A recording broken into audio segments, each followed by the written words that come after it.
Hi, I'm Michelle Stirling for Friends of Science Society. We've got an open letter that we sent to the Prime Minister, and I thought maybe I'd just read it to you.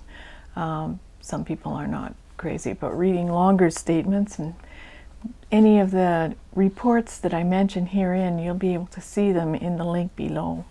So this is in response to an article that was in the National Observer, where 265 academics wrote to the Prime Minister asking that he not support oil and gas and oil sands at this time in COVID recovery. So this is our rebuttal. An open letter to the Prime Minister of Canada, Prime Minister Justin Trudeau. Prime Minister, letter from 265 academics, COVID-19 recovery. Fight virus, not carbon. On Friday, March 27, 2020, the Dutch cabinet abandoned any further plans to pursue climate goals, despite the Urgenda court ruling, citing the overwhelming need to address the COVID-19 crisis. Sir, it is time to focus on Canadians, not the planet, on the COVID-19 crisis, not climate. Some 265 academics demand that you abandon support for Canada's oil and gas sector and not provide financial relief. We ask you, how is modern medicine possible without the energy and product streams like sterile single-use medical supplies, without petrochemicals? In 2018, Canadians were surveyed by Abacus Data for Ecofiscal Commission Canada. The number one priority of Canadians was improved health care. Instead, the governments of the day chose to pursue climate change and carbon taxes. Climate change was the least priority of Canadians. Imagine had we followed the advice of the 2006 pandemic report, which identified the historic recurrence of pandemics and the likely origin of the next one. Had we invested in an improved healthcare system instead of climate change projects, we would not have been caught off guard by COVID-19 and would have been much better prepared. In the intervening 2 years since the Abacus poll, some $100 billion in investment has been driven out of Canada, as explained by the former public servant and diplomat Robert Lyman in his report Prosperity Foregone. These losses were driven by the foreign-funded and strategically managed tar sands campaign, ideological supporters, and poor government climate policy. Unrelenting blockadia of pipelines, along with foreign-funded agitation of Indigenous people by climate activist groups and international smear campaigns like Rethink Alberta, have devastated the energy sector. Sir, this is a green trade war against Canada. It must stop. We must fight back. Due to the recent agitation by environmental law charities, which are tax subsidized by working Canadians, and with the help of foreign funding to them, federal approval processes that had worked well for Canada for 60 years were overturned. The uncertainty of new regulations like Bill C-69, Bill C-48, as well as the changes to the former National Energy Board process, which was once regarded as the most technically rigorous and fair process in the world, have made investors lose confidence in Canada.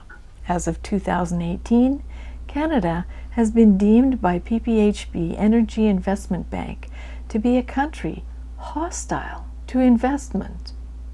The 265 academics claim to be climate researchers, but few hold credentials in the physical sciences, and none appear to have credentials in engineering. In terms of climate change, they appear to be unaware that climate prophecies have failed. Certainly, wind and solar will not stop climate change. These are wasteful uses of precious fossil fuels for little energy return on energy invested. rather like the popularized notion of the LEAP manifesto, that an east-west power grid in Canada could simplistically electrify and decarbonize the country. Expert evaluation shows that this is not technically feasible, and if it were, would cost hundreds of billions of dollars, plus require vast quantities of fossil fuels for such construction, and it would put Canada at risk of national blackouts. The shocking reality of net zero 2050 and decarbonization for Canada is that we do not have enough power generation, and to build it would take many decades and trillions of dollars. There appears to have been very little due diligence done, and we advise governments to look before you leap into any further climate emergency claims. The academics claim that oil has been subsidized in Canada. In fact, Chris Reagan of Eco-Fiscal Commission stated on TVO in an interview with Steve Paikin that he did not find evidence of such subsidies. On January 15, 2019, he said, "In 2009 and 10, I somehow got assigned to be and labeled as Canada's expert on the fossil fuel subsidy issue for G20 discussions because the G20 countries had made a commitment to reduce fossil fuel subsidies. And one of the things that I learned at Finance Canada is that, in fact, we as a country do not have explicit fossil fuel subsidies." So the 265 academics refer to Oil Change International as their source of information about alleged fossil fuel subsidies in Canada. Oil Change International is a group funded by foreign tar sands campaign funders. According to the Oak Foundation grant database, in 2016, Oil Change International was granted $500,000 by the Swiss-based Oak Foundation. The grant description reads, "To enhance the ability of civil society to advocate for the reduction of public and private financial support for fossil fuel exploration. Oil Change International is a research, communications, and advocacy organization that investigates financial and power relationships among governments, markets, and the fossil fuel industry to facilitate the transition to a clean energy economy." And in 2016, Oil Change International was granted a further $1 million US dollars by Oak to advance international commitments for the phase-out of subsidies and public finance to fossil fuels. This will be done by focusing on the G20, the Organization for Economic Cooperation and Development, and other forums of finance for fossil fuels.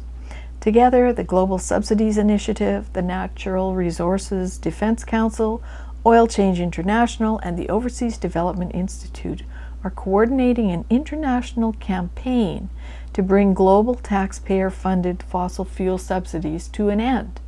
Well, we just heard that Canada doesn't have any. So to keep Canada in the black, we must abandon this foreign-funded anti-oil tar sands campaign rhetoric and ideology and become grounded in reality. The 265 academics call for investing in the future, but as Robert Lyman has pointed out in his report, Transition to Reality, the world runs on fossil fuels. There's no simplistic overnight transition to a new energy system as proposed by these academics. This view is confirmed by numerous books and presentations by Canadian energy expert, Professor Emeritus Václav Smil. And likewise, as pointed out by Robert Lyman, advocating for renewables jobs is really just advocating for jobs in other countries, like China. So the 265 academics claim that supporting Canada's oil, gas, and oil sands industry will not protect us from global oil price shifts. That's true. But not having our own energy independence and having all our export routes blocked by foreign-funded protesters will mean Canada will be at the mercy of supply and price from imported oil from despot nations. Though the cost of supporting the industry at this time appears to be quite large, said to be about $15 billion. Canadians should recognize that over the past 2 decades, taxpayers have subsidized foreign-funded and foreign-directed environmental, federally registered charities to the tune of $11 billion. That's just the top 40 of them. As outlined in our report, Money Matters, these groups have drawn dark green money from overseas. They have reveled in hundreds of millions, perhaps billions, in grants of big green money from federal, provincial, and municipal governments, mostly for make-work projects on climate change, for which there's no evidence of net public benefit and much evidence of significant harm and economic harm to the public. Indeed, Canadian taxpayers now face a green Titanic. Our economic ship is sinking. Consequently, a $15 billion support package for the beleaguered oil, gas, and oil sands industry can be seen as a fair and reasonable quid pro quo in response to 2 decades of unrelenting, tax-subsidized tar sands campaign. That campaign was also personal, an attack against the thousands of highly qualified Canadian scientists, professional geoscientists, professional engineers, and skilled tradespeople.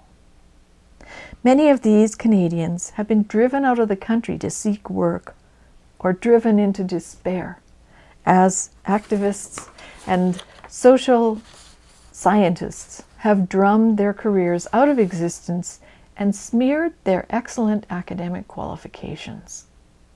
The tar sands campaign must end now. For all the reasons above, we ask that you reject the letter from the 265 academics and support Canada's energy sector for the good of our nation, for the benefit of our healthcare system and workers, and for the enrichment of our economy. In short, to save Canada, we must exit the Paris Agreement, build pipelines to Canadian ports, and return to our senses. We could not fight COVID-19 and save lives without modern medicine, which would not exist without the power and products of oil, natural gas, and coal. Save Canada, quit Paris, build pipelines, fight viruses, not carbon. For Friends of Science Society, I'm Michelle Stirling.